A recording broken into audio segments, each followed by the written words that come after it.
Hey everybody, welcome back to Contest Prep University. Joe Klemczewski and Adam Atkinson. We did a feature a couple weeks ago talking about the resurgence of natural bodybuilding. Want to do a little bit of a follow-up talking about some of the testing procedures and answering the question, are contests truly legitimately drug-free? Can you walk into that venue with the assurance that it is a level playing field? So we both have some similarities in our backgrounds, Adam, but you've have some specialties that I would not claim as well. So one of the places we left off was how the NPC in the IFBB have really taken a strong step toward at least providing that kind of alternative to some of their traditional contests.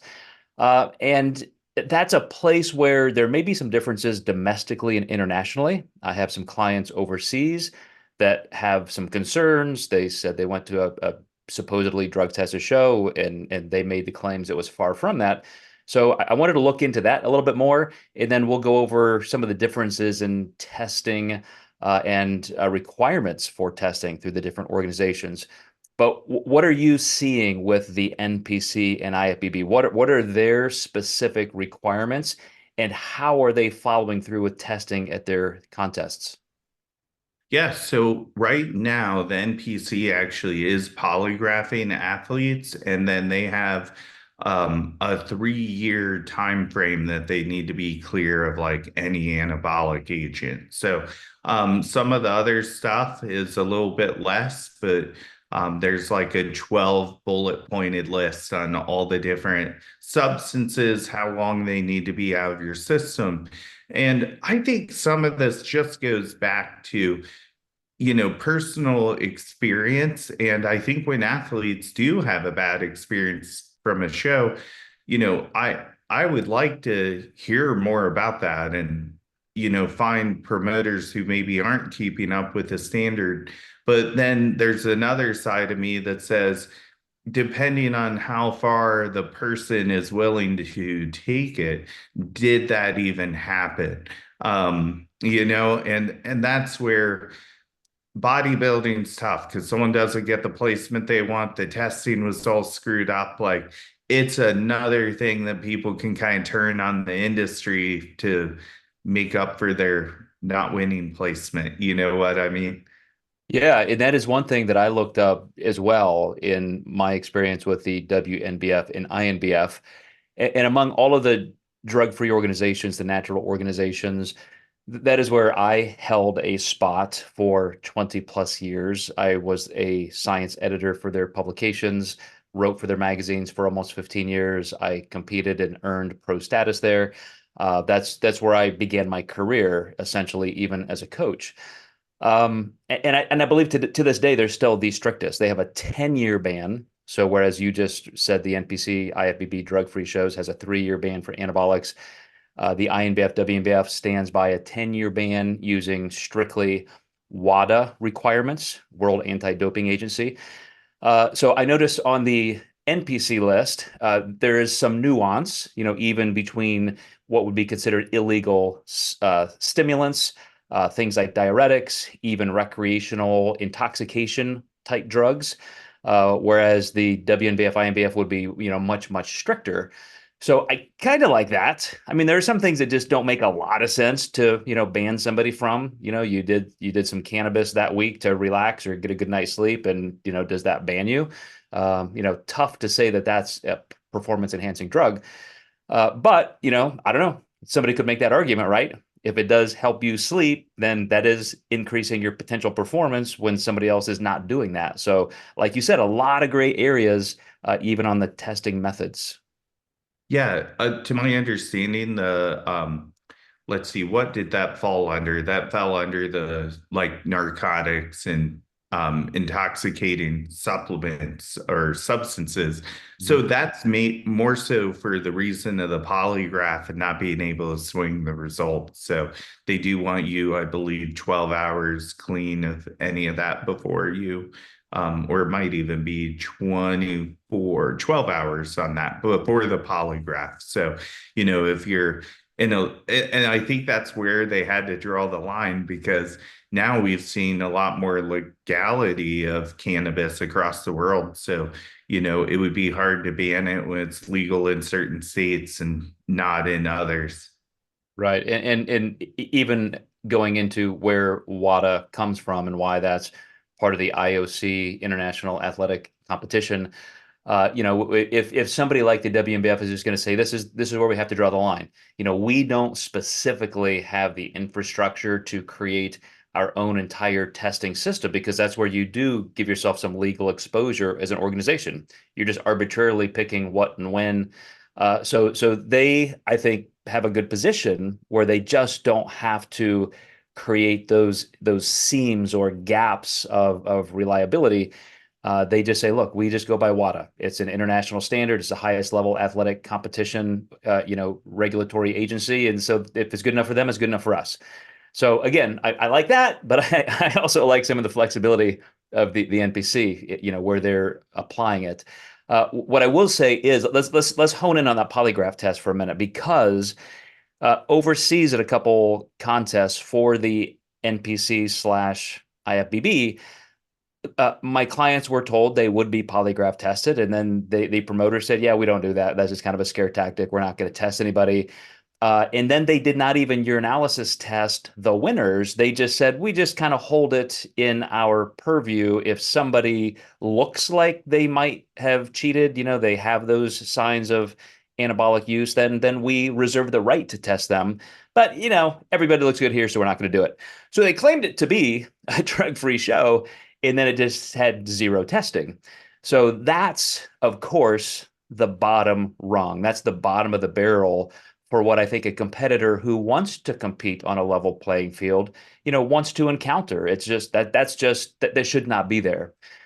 Mhm. So the next rung up, the next minimum is having some polygraph testing, which law enforcement agencies say, are 80 to 90% reliable. Uh, Again, not even admitted into most courts for that reason. But even investigators, FBI agents, they say, well, at least it gives us a direction.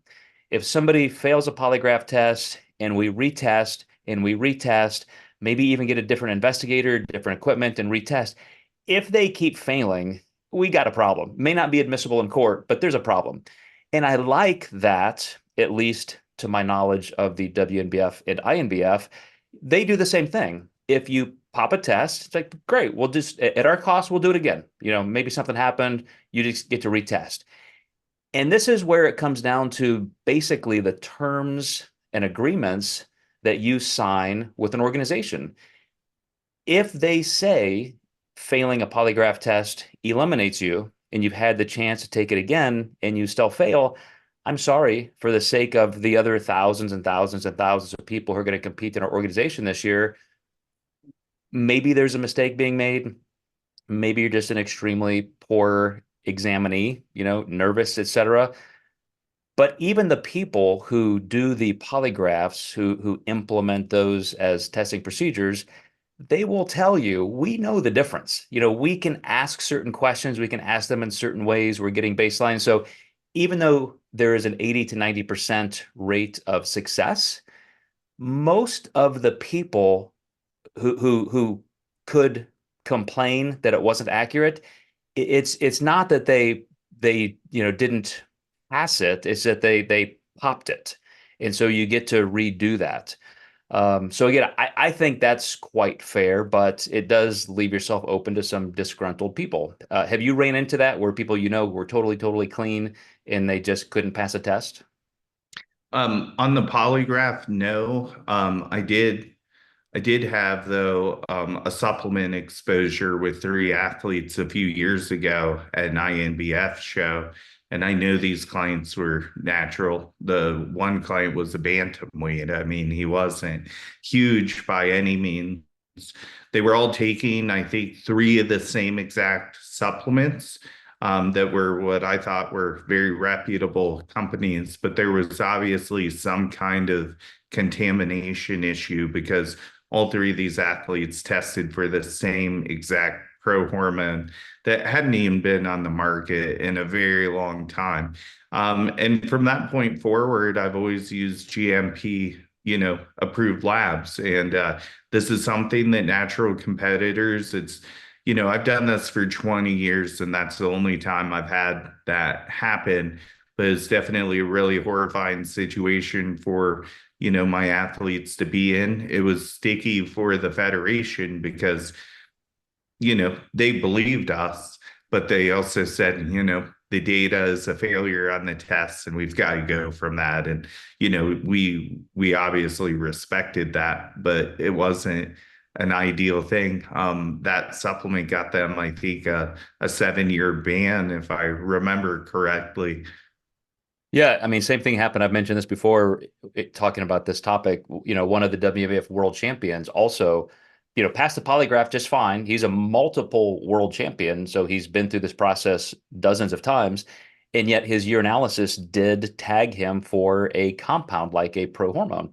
And so he had to pay, himself to have his supplements tested, his body retested, and they found what it was, but it was still a breach of protocol. He took the supplement, it had that substance, and so he was stripped of the title and banned. And again, very unfortunate, but all the more important for you as a competitor to really discern what you are taking. Before I get off that topic of polygraph, so I believe I misstated how most tests give you false positives or false negatives. There are people who have learned to cheat the system, right? Like, I don't know, you get into your very Zen state, yoga, do this, do that, think of something else. But most people, even who are nervous, I'm a pretty anxious guy. And I remember, especially when I was young, think of me at 20, 22, 25 years old, sitting in a polygraph chair at a hotel, in front of a detective, for a contest you've been preparing for 6 months.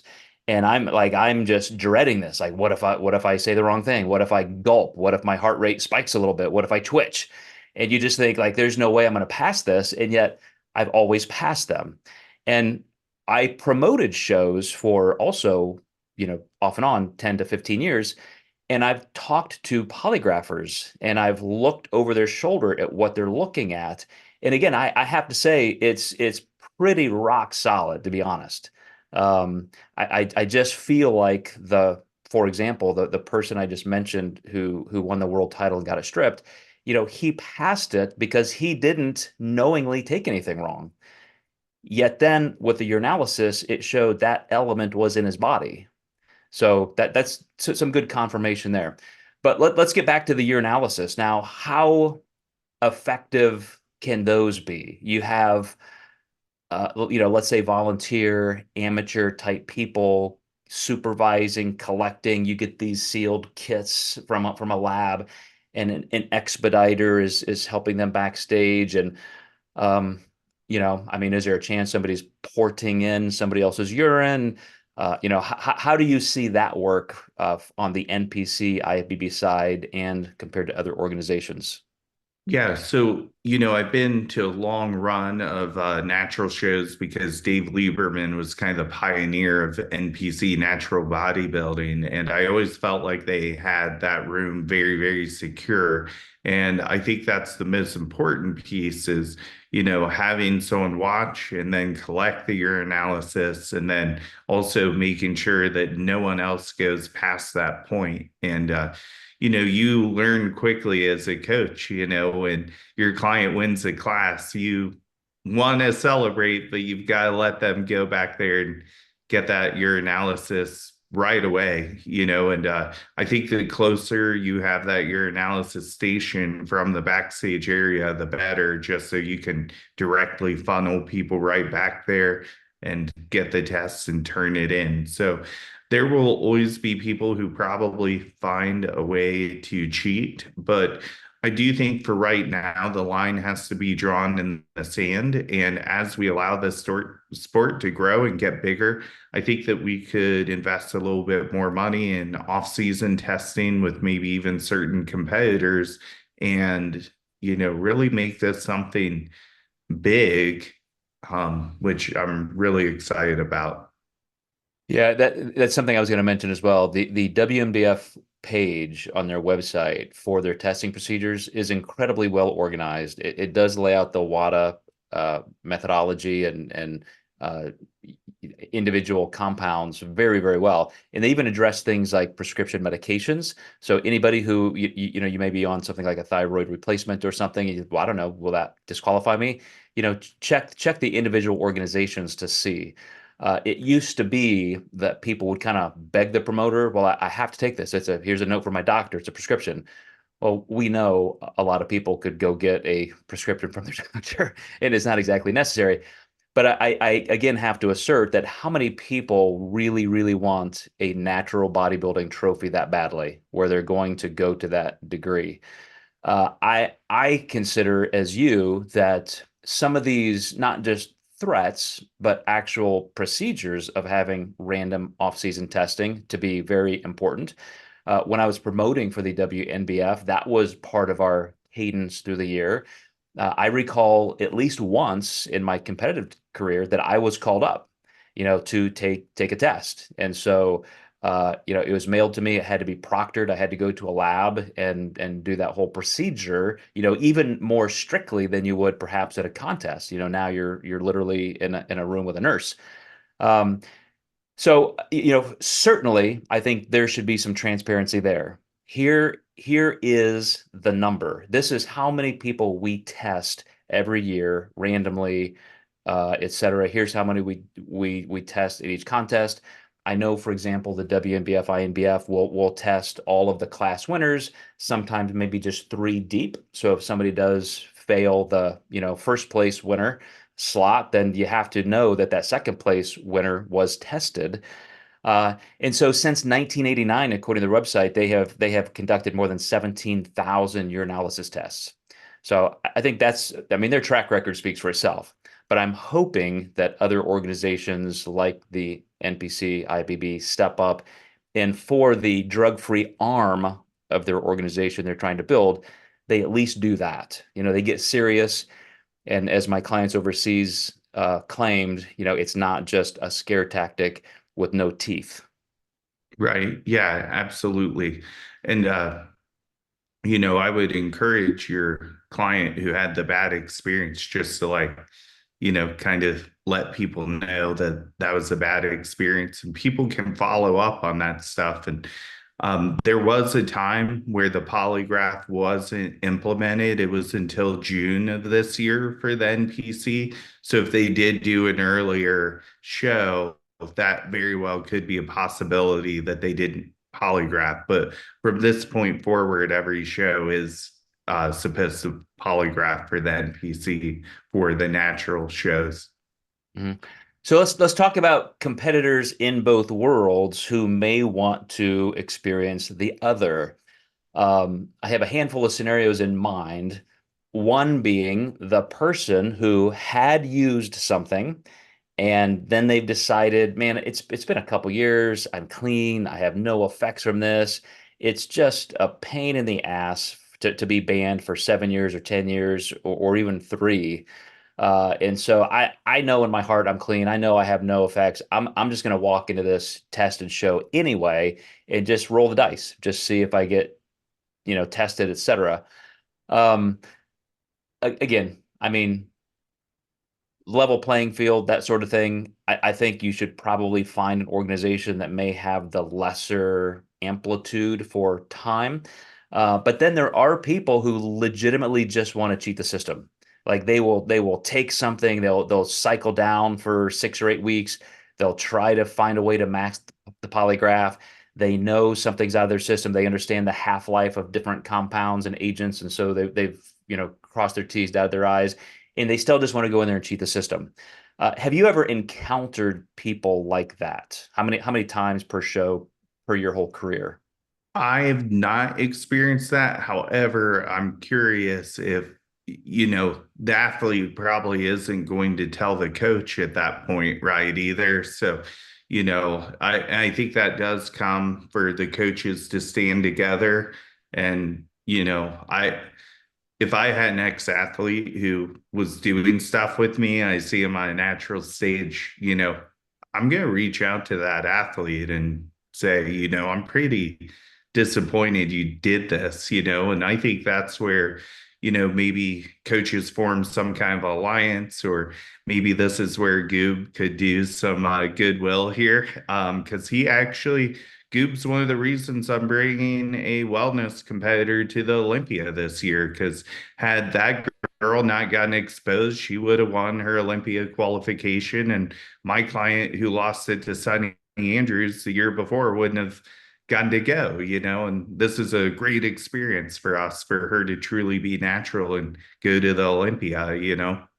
Yeah, I think those are so few and far between.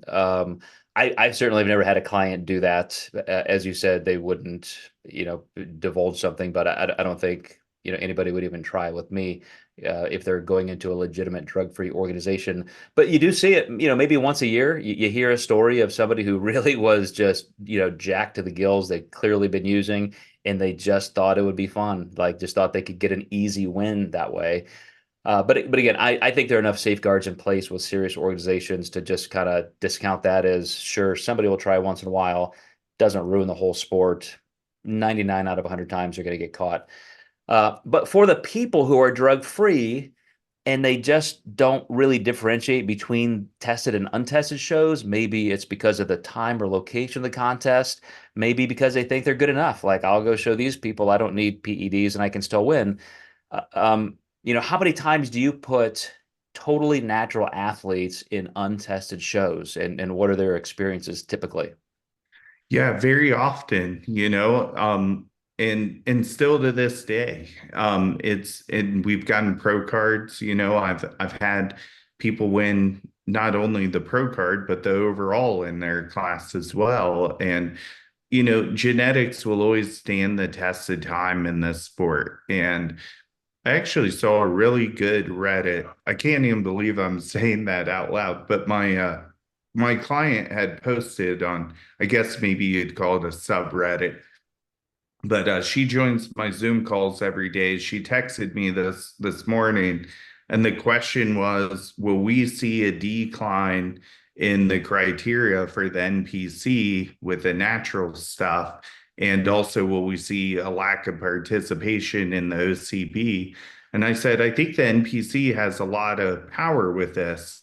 And I don't think it's going to change the criteria, but she mentioned that she thinks we'll see more of a cadence of people competing earlier and the numbers increasing, because now we have kind of that level playing field. You can play, you cannot take enhancements and still probably do pretty well.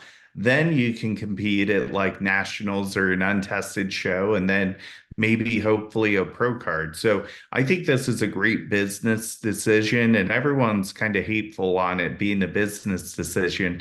But at the same time, it's still a decision for the people. And the criteria for bikini has gotten very, very hard. So I don't think the new division is what we needed, but I think we did need to draw the line in the sand for enhanced or not and allow people to play. Yeah, we mentioned in our previous feature that it's a solid move on the NPC IFBB. They have the infrastructure. They have an awful lot of talent who are simply drug free, trying to win, and so it gives them that avenue. And I also think, as I mentioned earlier, as contrasted to some of the drug free organizations, theirs being a 3-year ban all the way down to recreational use being 12 hours, et cetera, for the intoxicants. I mean, great. Now you have a step in the middle. If you want serious 10-year WADA level drug-free status, then that's the levelest playing field you can get as a drug-free athlete. You got it. Go there. Other people who may have taken a cycle when they were 21 and now, they're 24 and they want to compete as a natural, there you go. Now you have that avenue. I will say, to that question I asked you about people who are drug-free competing in even drug-tested shows, that's where it's totally up to that competitor. And are you willing to risk getting beat by that one person who's using, or those 5 people who are using? And I see a lot of disappointment sometimes because they didn't realize how much effect that really has on somebody's physique. But as a test, one of my clients that was lifetime drug free wanted to go to a regional national qualifying show of maybe 200 competitors across all the divisions and classes. And as I watched from the audience, it was very clear that almost everybody, even though this was an untested show, but, it's a small regional show, the vast majority of people were clean. But the winner of almost every single class in every single division was using. So it's Hmm. like, you almost have a show within the show. The drug-free athletes are all competing for the best drug-free, but then you seem to get clipped by somebody who's using, and they had every right to use because it was an untested show. They're on their way to try to qualify for nationals. So, like you said, Adam, an awful lot of people will still win drug-free because they're just that good, but you take that risk. Yeah, I think it's going to be great for the sport and great for the people. We've even seen a rise in these angel competition fashion shows. My wife actually did one, and it's a way for women to get on stage. It's not judged. And at the end of the day, people just need a goal. And I think that this will hopefully squash you know, that person doesn't have the genetics to compete. They have narrow clavicles. Well, like, who cares? This person wants to diet and get healthier. Like, shut up and let them play? Are you familiar with the new transformation division in some organizations? Yes. And I actually do think if we were to draw a new division, I think that would be really awesome. Pretty cool, isn't it? Yeah. Yeah. I think it's really cool. Yeah, I mean, somebody who is not up there to, go to, nationals and win a pro card. They just want to say, look what I did, man. I lost 80 fucking pounds. And here's my starting point. Here I am at this point on the stage. And what a great way to be part of a contest. Yeah, absolutely. All right, guys. Well, I think my bottom line for this is we have a lot of options now and growing options, but be extremely careful, where you plan to compete, check out their requirements and go to those sites to make sure that you are not going to be surprised by a certain question on a polygraph or get pegged by something you didn't expect in a urinalysis. Find your place, have fun, compete well. And as a little reminder, I like to make sure I invite everybody who may not know that we have a Contest Prep University D1 Club, a private group where for $3 a month you can join.